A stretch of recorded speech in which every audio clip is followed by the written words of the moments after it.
Subscribe کیجیے ہمارے channel نور رضا کو اور بیل آئیکن کو پریس کیجیے جس سے آپ کو ہماری نیو ویڈیو کی نوٹیفیکیشن ملتی رہے۔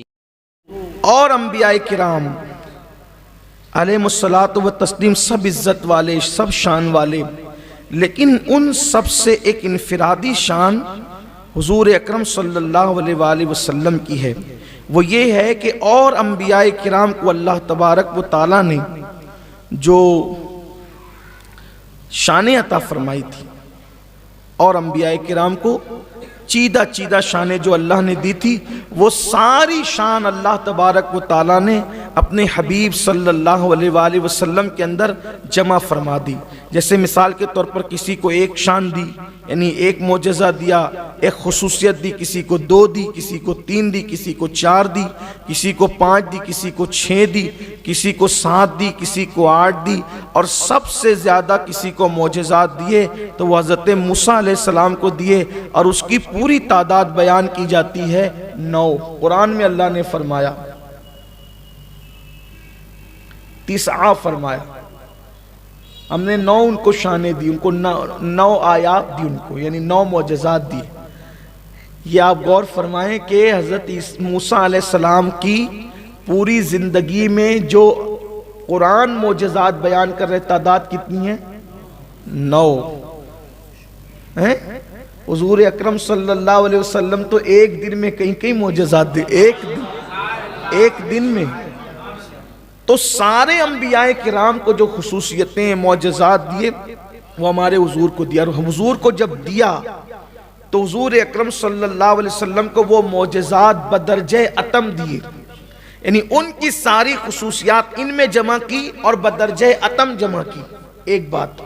اور دوسری بات یہ ہے کہ جو ان کو نہیں دیا وہ ہمارے نبی کو عطا فرمایا، یعنی ان میں جو تھا وہ سب بدرجہ اتم یہاں موجود ہے، ان میں جو تھا وہ سب بدرجہ اتم یہاں موجود ہے، اور جو ان میں نہیں تھا وہ بھی اللہ نے ہمارے محبوب صلی اللہ علیہ وسلم کو عطا فرمایا۔ خصوصیت کیا ہے دیکھیے، تھوڑا سا اشارہ دیتے ہیں پھر آگے بڑھتے ہیں۔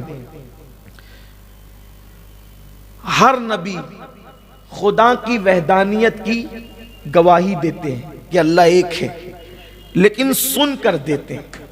تنہا اپنے نبی ہے جو دیکھ کر دیتے ہیں۔